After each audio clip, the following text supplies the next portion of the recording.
New Rochelle.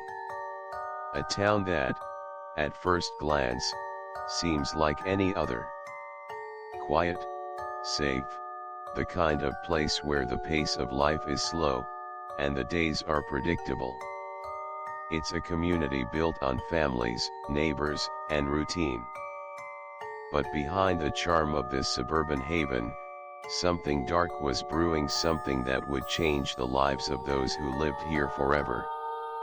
And at the center of it all was Valerie Reyes, a young woman who, just weeks before her tragic end, felt as though her world was about to unravel. Valerie had always been known for her warmth.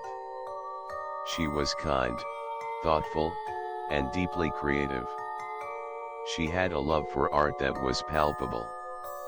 It wasn't just something she did, it was who she was. And it was a love that had led her to study graphic design, to create beauty through every brush stroke, every line, every color. She had so much ahead of her, so many dreams, so many possibilities. But beneath the surface of this radiant young woman, there was a darkness. A sense of dread that Valerie could not shake.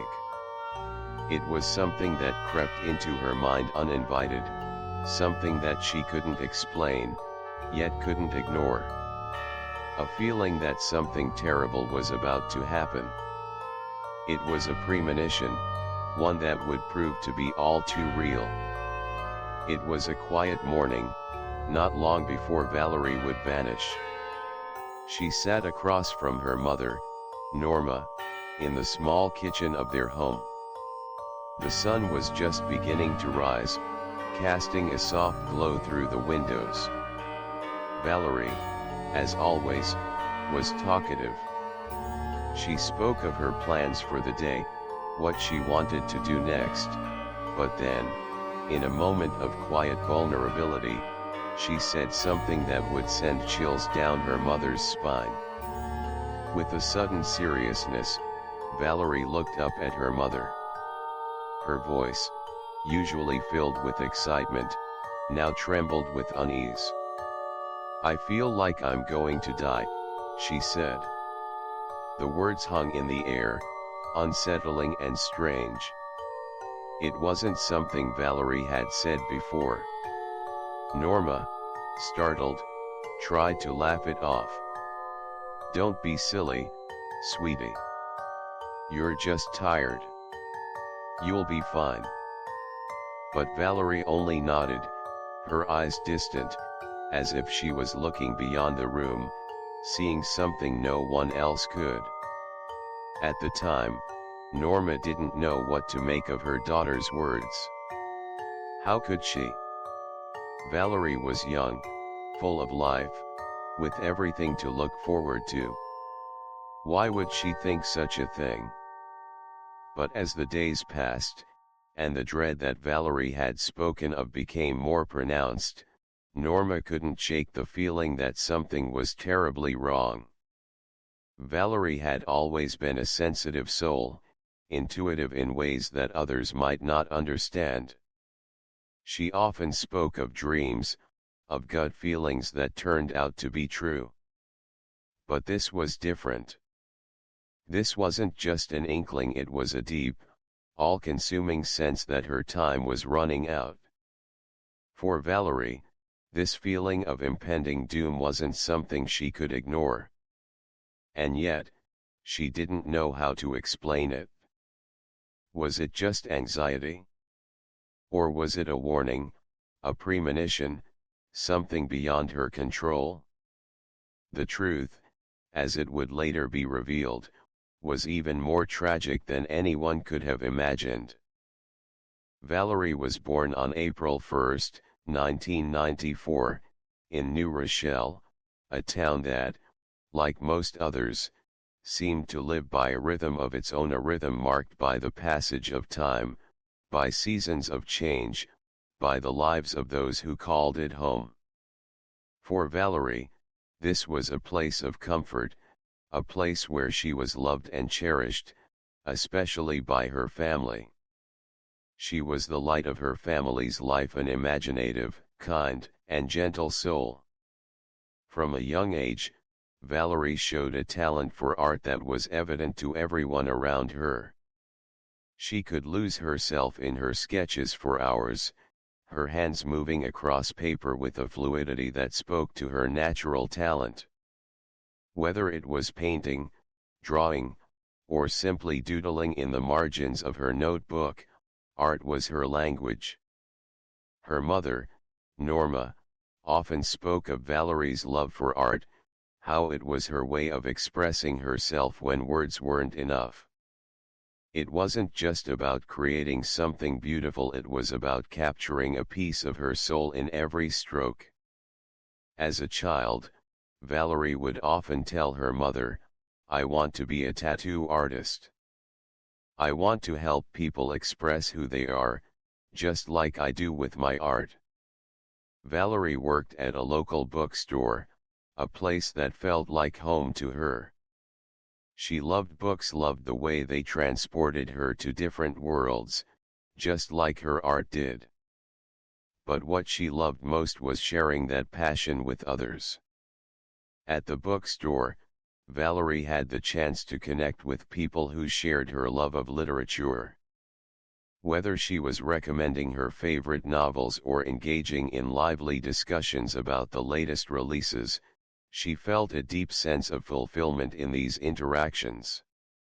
Despite the warmth and fulfillment Valerie found in her work, she was not immune to the struggles that many face. Behind her radiant smile and her ever-present optimism, Valerie battled her own inner demons. Anxiety and moments of depression were things she faced on a daily basis.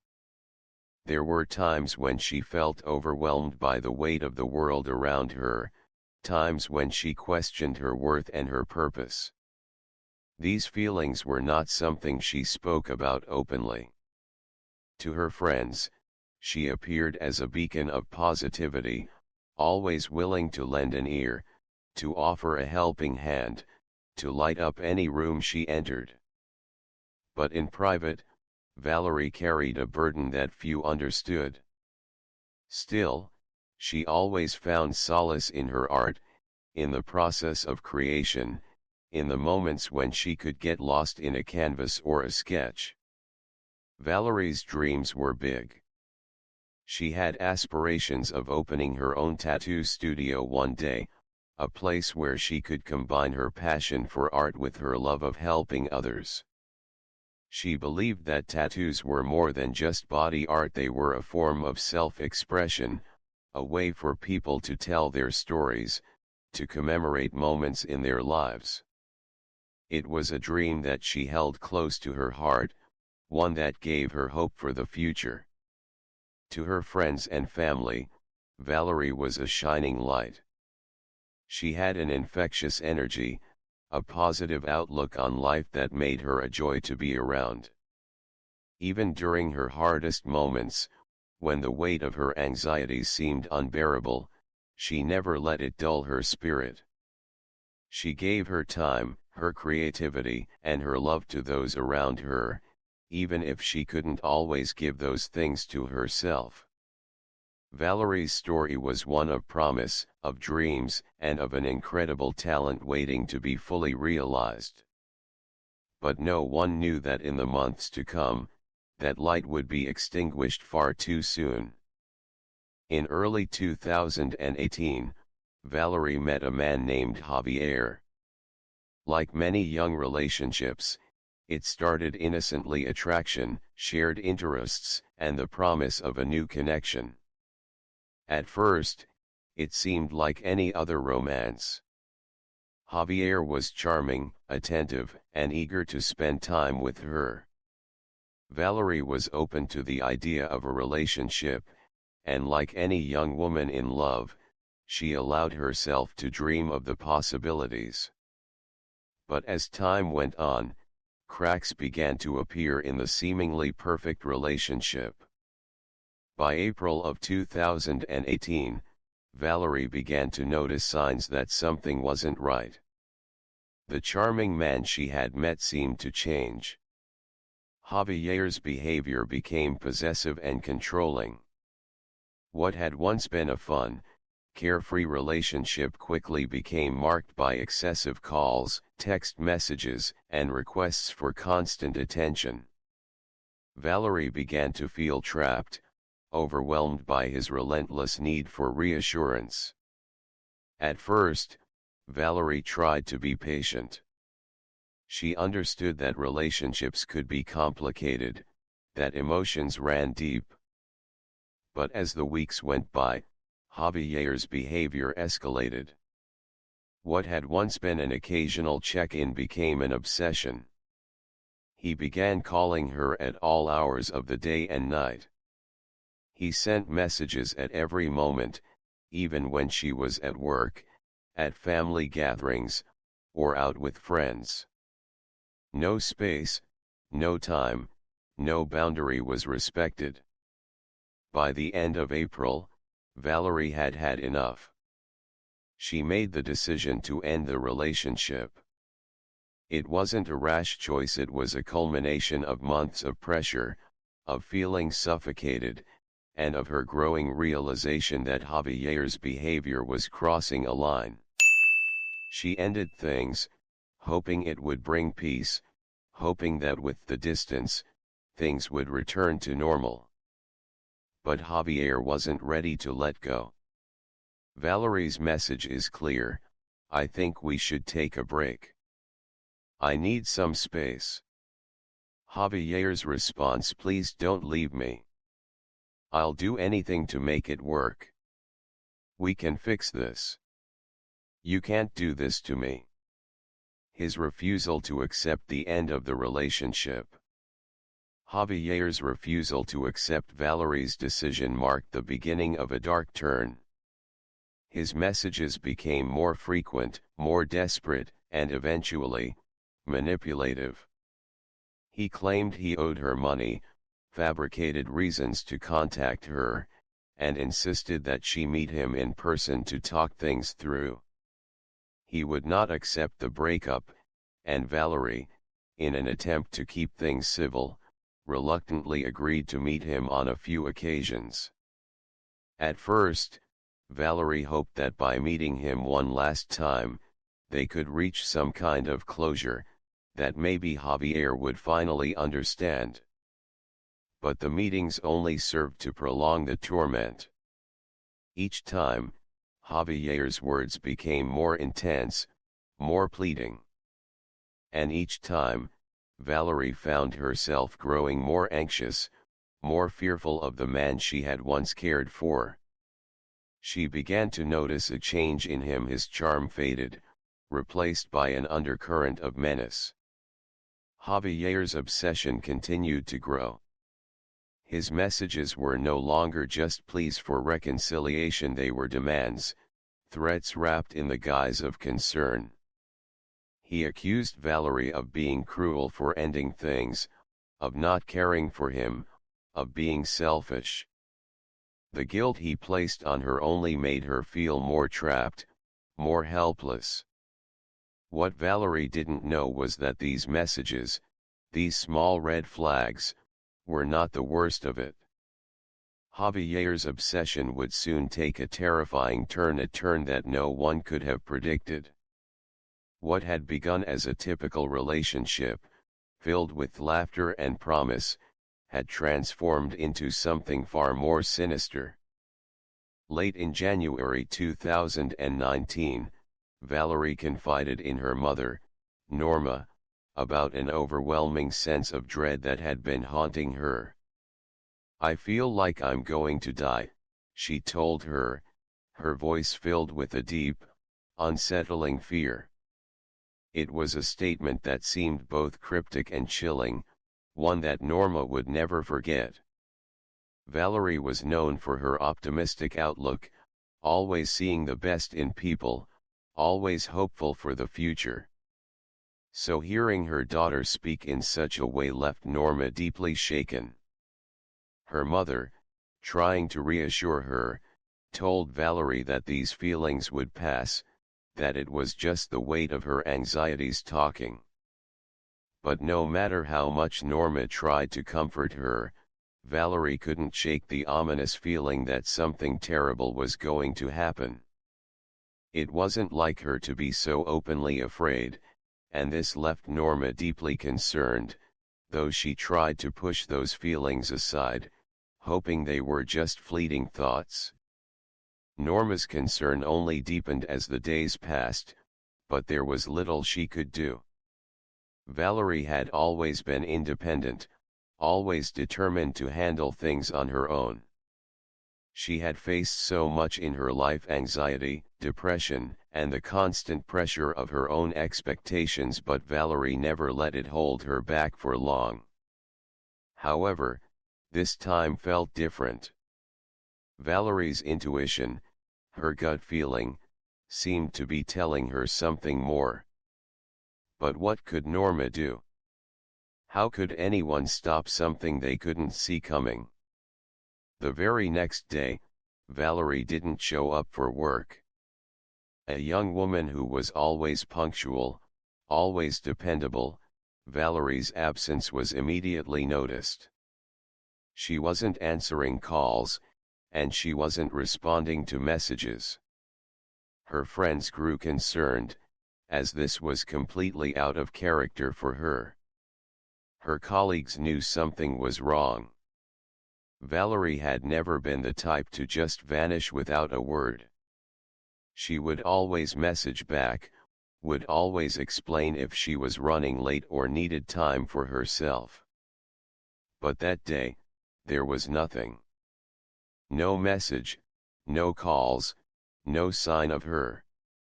Valerie's mother, Norma, had sent messages, left voicemails, but still, no response.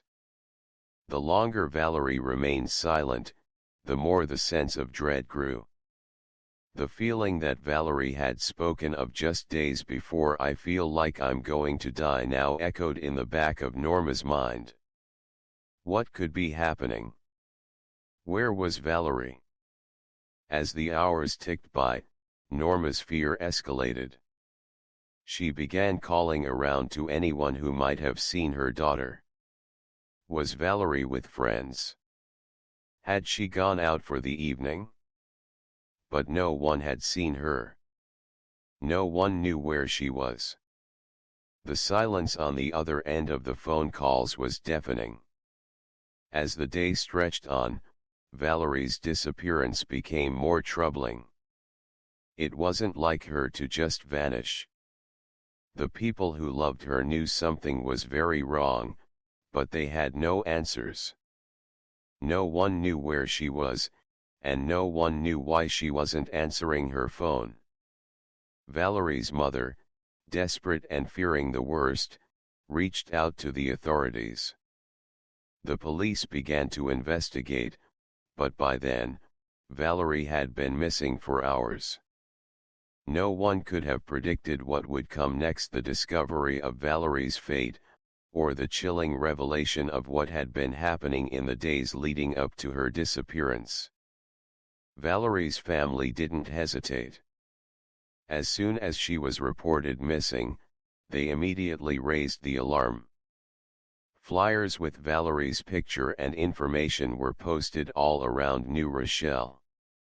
The community rallied together, their faces filled with concern as they plastered the streets with the hope of finding her.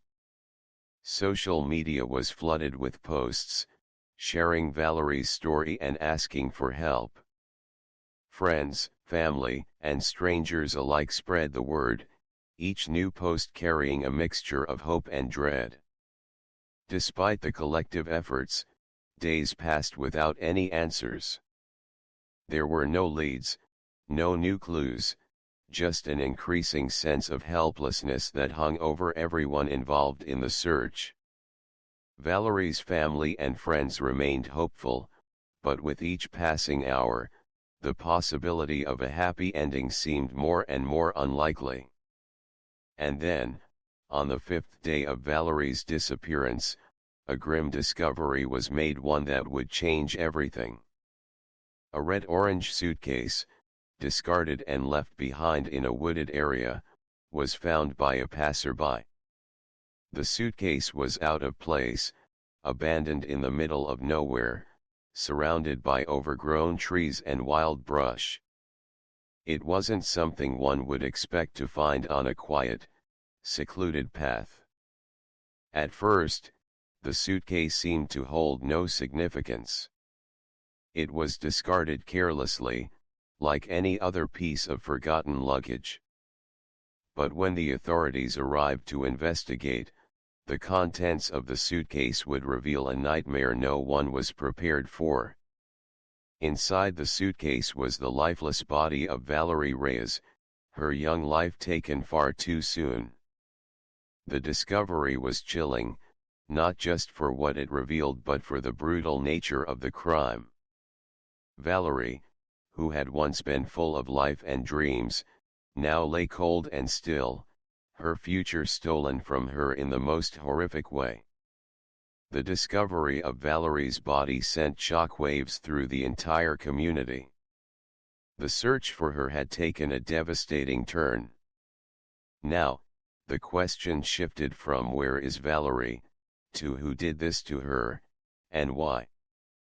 As the police began to process the scene, it became clear that this was no ordinary disappearance. Valerie's life had been taken, and the details of how and why were still hidden in the shadows. For Norma, the discovery was unimaginable. The fear she had felt when Valerie first spoke those chilling words, "I feel like I'm going to die," had come to fruition in the most devastating way. She had tried to reassure her daughter, to ease her fears, but now she was left to grapple with a loss too great to comprehend. The discovery of Valerie's body marked the beginning of a much larger investigation. Questions began to arise. How had Valerie ended up in the woods? Who was responsible for such a heinous act? And how did Javier, whose obsessive behavior had already raised red flags, fit into all of this? The police had their suspicions, and as the investigation deepened, Javier's involvement came into focus. The obsessive nature of his behavior, his constant messaging, and his refusal to accept Valerie's decision to break up all of it pointed toward him as a suspect. But what was his motive? What had driven him to take such extreme measures? As the investigation progressed, detectives moved quickly, determined to uncover the truth behind Valerie's tragic death. The pieces of the puzzle began to fall into place, each detail leading them closer to the person responsible. Surveillance footage played a critical role in unraveling the mystery. It showed a man, dressed casually, withdrawing cash from an ATM late one night. At first glance, he seemed like any other person, but a closer look revealed something more unsettling. Through the grainy footage, the man withdrawing money at the ATM was soon identified as Javier, the man Valerie had once loved. The detectives now had a crucial lead. They knew this wasn't just a random transaction, this was Valerie's debit card, a key piece of evidence that placed Javier at the scene. It was enough to bring him in for questioning. When Javier was confronted with the evidence his face captured on camera, using Valerie's debit card, he couldn't deny it. His initial reaction was one of shock, followed by a flurry of excuses. He claimed it had been an accident, that he didn't know what had happened to Valerie, that the situation had gotten out of hand. But the more he spoke, the more contradictions emerged. His story didn't add up. As the interrogation continued, the cracks in Javier's story grew wider. It was clear he was trying to avoid the truth. But the evidence against him was undeniable. The detectives had gathered more than just footage, they had forensic evidence that told a chilling story of what had really happened. Through the evidence, the detectives began to piece together the tragic final moments of Valerie's life. She had been bound, her hands restrained with some kind of rope or cord, a cruel sign of the control Javier had over her. Valerie's body had been hidden, placed in the suitcase with the intention of concealing her from the world. The actions didn't speak of an accident. No, this was the work of someone who had planned every detail, someone who had taken deliberate steps to silence Valerie forever. But perhaps the most chilling part of the investigation was what came next: Javier's lack of remorse. As the pieces fell into place, his cold demeanor never wavered. He offered no real explanation for his actions. There was no tearful confession, no sign of guilt. He simply claimed it had been an accident, that he hadn't meant for things to go that far. His words didn't carry the weight of truth, they were empty, hollow, like the apology of someone who felt no real sorrow for the life they had taken.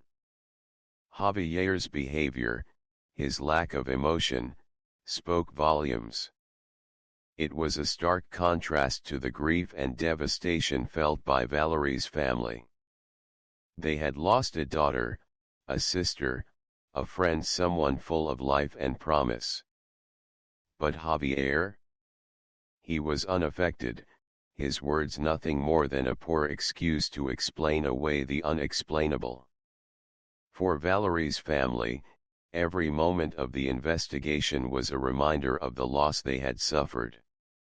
Valerie's mother, Norma, couldn't understand how someone who had once been close to her daughter could do something so horrifying. Javier, someone Valerie had trusted, had taken that trust and twisted it into something dark and tragic. The more the detectives pressed, the more Javier's story crumbled. What had started as a simple investigation had now become the pursuit of justice for Valerie. The detectives knew that they weren't just solving a case, they were seeking accountability for a life that had been cut short, for a young woman whose dreams had been stolen from her by a man who claimed it was all an accident. Valerie's story is a tragic reminder of the importance of recognizing warning signs in relationships. From the very beginning, there were signals, small at first, but they grew stronger over time. Javier's obsessive behavior wasn't just troubling, it was dangerous. It wasn't just his constant texts and calls, it was the way he ignored her boundaries, the way he refused to let go even when Valerie made it clear that she wanted to move on. Obsessive behavior is often dismissed as harmless, or simply caring too much, but it's so much more than that. It's a red flag. Valerie tried to distance herself, but Javier didn't respect that. Instead, he sought new ways to invade her space, whether through calls, messages, or fabricated excuses. He was fixated on controlling the situation, unable or unwilling to let go. And as much as Valerie fought to break free, his hold on her only grew stronger. This was a warning sign she couldn't ignore, but like many victims, she was too close to the situation to fully see the danger. The tragedy is that Valerie, too, felt something was wrong. She knew it in her gut. That's why she confided in her mother, saying those haunting words, "I feel like I'm going to die." Her instincts were trying to warn her, to alert her to the danger that loomed. Yet, despite her fears, she couldn't fully escape from the situation. This isn't uncommon. Sometimes, the danger isn't as clear-cut, and the person exhibiting these behaviors can mask them under the guise of love or care. Her instincts were telling her something was wrong. But in many cases, these warnings are dismissed, either because we don't know how to recognize them or because we believe the situation will improve. Valerie's situation was no different. She wanted to believe that it was just a phase, that things would get better, that Javier would eventually stop.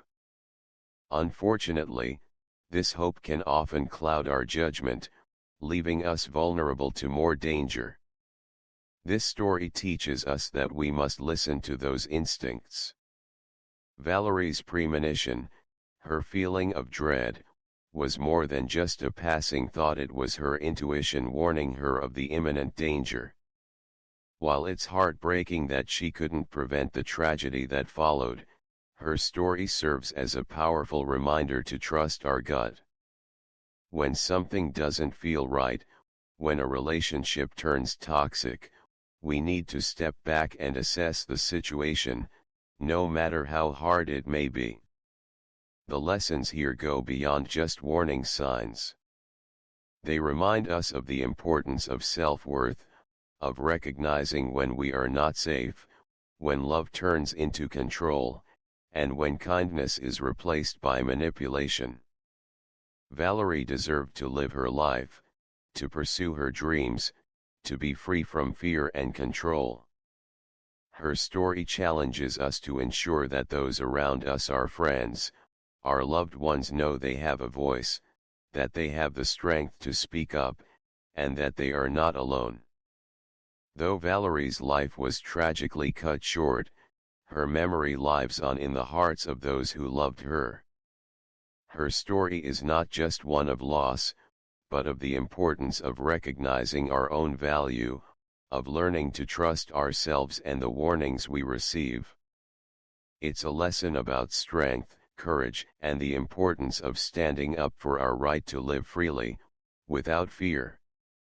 Valerie's legacy, though born from a tragic event, is one of empowerment, a call for all of us to listen, to act, and to never let the darkness overshadow the light of who we are. Valerie Reyes was more than just the victim of a tragedy. She was a daughter, a friend, an artist with a bright future ahead. Her world was filled with potential, with dreams of becoming a tattoo artist and making a mark on the world through her creativity. She had so much more to offer, yet her life was tragically cut short. But by sharing her story, we do more than mourn her loss, we honor her memory. We share Valerie's story not just to remember her, but to raise awareness about the dangers of obsessive and unhealthy relationships. Relationships that begin with subtle red flags, that escalate over time, and that ultimately lead to tragedy. The obsessive behavior that Valerie experienced was more than just an inconvenience, it was a warning, a dangerous pattern that went unheeded until it was too late. Let Valerie's story serve as a reminder to us all, to look out for one another, to trust our instincts, and to act when something doesn't feel right. Often, we ignore these gut feelings, chalking them up to paranoia or overthinking. But in reality, our instincts are powerful tools that can save lives. We must learn to recognize when love crosses the line into control, when affection becomes manipulation, and when safety is compromised. Together, we can create a world where tragedies like this don't happen again. A world where people are empowered to speak out, to stand up for themselves and others, and to ensure that everyone feels safe in their relationships. If you found Valerie's story meaningful, if it has made you think about the relationships in your own life, then we encourage you to share this video. Help spread awareness about the importance of recognizing red flags, trusting your instincts, and creating a safe environment for those around you. Like, share, and subscribe to our channel to keep supporting important conversations like these. Together, we can make a difference.